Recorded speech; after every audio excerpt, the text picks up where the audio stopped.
নানা ভাইকে ওই জায়গায় ফালায় বারবার গাড়ির সামনের চাকা দুইটা ওইখানেই বুকের উপরে 2-3 বার মানে ওঠানামা করার পরে নানা ভাই বালুর নিচে চলে গেছে। গাজীপুরের কাপাসিয়া উপজেলার ৩ নং ইউনিয়নের টোকাবাজার এলাকায় সাবেক ইউপি সদস্যের জমিতে মাটি কাটাকে কেন্দ্র করে মারধর ও হত্যা চেষ্টার ঘটনা ঘটেছে। শনিবার ২৯ নভেম্বর ২০২৫ সকাল ১০টার দিকে এ ঘটনা ঘটে। স্থানীয় সূত্রে জানা যায়, সাবেক ইউপি সদস্য মোহাম্মদ হাজী আব্দুল সালাম চনু মেম্বার পিতা মৃত হাজী আব্দুল রশিদ তার নিজস্ব জমি থেকে অবৈধভাবে মাটি কাটার অভিযোগে দীর্ঘদিন ধরে কিছু ব্যক্তি সক্রিয় ছিল।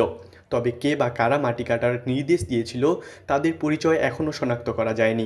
জানি না, লাঠিটা পড়ে যাওয়ার মতে আমার কাছে লাঠিটা তুল হ্যাঁ গেছে, লাঠি তুলতে তুলতে গাড়ি সুমে গিয়া গাড়ির ভিতরে চাক্কা তলে পড়ে আছে, মাটি তলে পরে গাড়ি স্টারও দিতা স্টার যাও পরে তাই ফিসে খনে টান ফিসে সুমে পরে আমি চিক্কা মারছি, আল্লাহ নিয়ম বসে মাথার দৌড়ে পরে এলাকার মানুষ বেকাছে এনি হয়েছে পরে তারা জোরপূর্বক গাড়ি নিয়ে আনো যে প্রত্যেকে বলছে যখন পড়ছে তখন একজন মহিলা ভিডিও করতেছিল, 2-3 জন আইসা মোবাইল নিয়ে যেতেছিল, তার কোনো ভিডিও চলবে না। তারপরে উনি কারণ ভয়ে আর করে নাই, ওরা যাওয়ার পরে যখন আমরা রুগী নিয়ে ব্যস্ত ঢাকা নিয়ে যাবো তখন তারা লোক নিয়ে এসে গাড়ি নিয়ে যেতে লইছে। তখন এলাকাবাসী যখন বাধা দিচ্ছে তখন আর নিতে পারে নাই, তখন আমরা এই গাড়ি কি করবো, আমরা তখন এই পুলিশ ক্যাম্পে। ঘটনার দিন চনু মেম্বার মাটি কাটার দৃশ্য দেখে বাধা দিলে ড্রাইভার ইব্রাহিম, পিতা সেকেন্দার আলী, গাড়ির হেলপার রিফাত, পিতা রফিকুল এবং গাড়ির মালিক বাবু, পিতা শাহজাহান মাস্টার মিলে তার উপর হামলা চালায়। পরিবারের দাবি, তাকে প্রথমে নির্মমভাবে মারধর করা হয় এবং পরে মাটি বহনের গাড়ি দিয়ে চাপা দিয়ে হত্যা করার চেষ্টা করা হয়। সবাই আতাপাতা করে পানিটা নিয়ে আইন না সবকিছু বইরা মেম্বারটা তারা ওরা কইরা মেম্বারটা সুস্থ কবির বাইরে ফোন দিব, আমরা সিমো কোনো টাকা ছিল না, এই মুহূর্তে কারো কেউ একটা লোক ছিল না, এই লোক না থাকলে তখন পরে আমরা বলছি যে মেম্বারটা এই কাজটা করা ঠিক হয়েছে না, এটা যে কোনো একটা কিছু হয়েছে, নাহলে এইভাবে মেম্বারের যে মাটি তুলতে পারি মাটি তুলতে রশিদ ভাই কইতেছে এক সাইড করে গেছে দেখিয়া আমার ছিল দি ধরছে। গুরুতর আহত অবস্থায় তাকে প্রথমে কাপাসিয়া উপজেলা স্বাস্থ্য কমপ্লেক্সে নেওয়া হয়।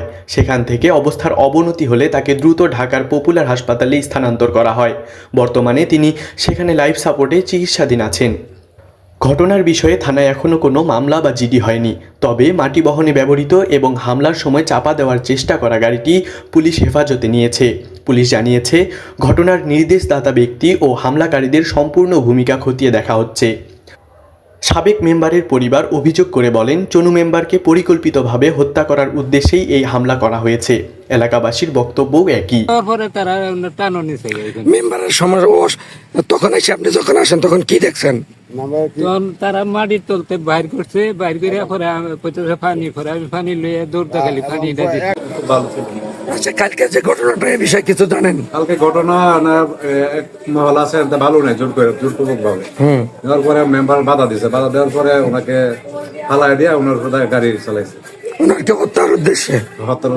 রামিশা আর ভিকটিম হচ্ছে আমার নানা ভাই। গত শুক্রবার সকালে 10টা নাগাদ বাসা থেকে বের হয় বাজারে যাওয়ার কথায়। তখন বাজার থেকে হয়তো কিছু লোকজন বলছে যে ওই জায়গা থেকে মাটি কাটা হচ্ছে, তো উনি ওই অবস্থায় কাউকে না নিয়ে একাই চলে যায়।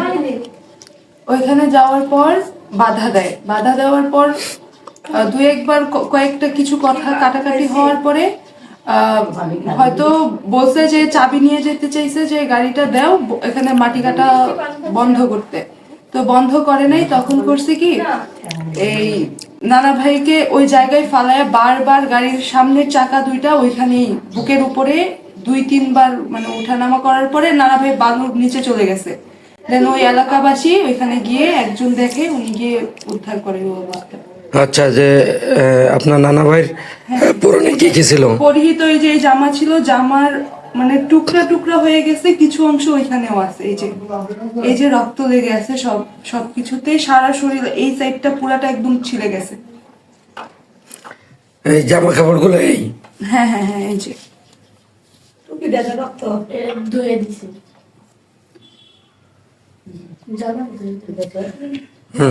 হ্যাঁ, তারপর ওইখান থেকে তো নিয়ে আসা হয়। এখন 3টা হসপিটালে রাখেনি, এখন ধানমন্ডি পপুলারে ভর্তি আছে, আইসিইউতে আছে, লাইফ সাপোর্টে আছে, খুবই আশঙ্কাজনক অবস্থায়। কোনো কিছুই আশ্বাস দিছে কিনা আপনাদের? হ্যাঁ, আমাদেরকে আশ্বস্ত করছে, বলছে যে থানায় গিয়ে অভিযোগ করতে ওনারা ব্যাপারটা দেখবে। একজন ছিল, উনি শুনতে পাইছে যে লাউড স্পিকারে একজন বলছে যে মাইরা দিয়া পিসা গাড়িটা নিয়ে চলে আয়। ড্রাইভারের ফোনে এই কথাটা শুনতে পাইছে। এটা পরিকল্পিতভাবেই করা হয়েছে। আচ্ছা, আপনার নানুর কি কোনো শত্রুতা ছিল? পূর্ব শত্রুতা বলতে এখান থেকে আরো আগে থেকেই মাটি নিচ্ছে জোরপূর্বক ভাবে, আরো বাধা দেওয়া হয়েছে, ওরা মানে নাই। এই শত্রুতার জেরেই হয়তো এটা করছে। জুলফিকার আলী জুয়েল এর তথ্য ও চিত্রে তাসবিহ আলওয়াসি, চ্যানেল 21, গাজীপুর।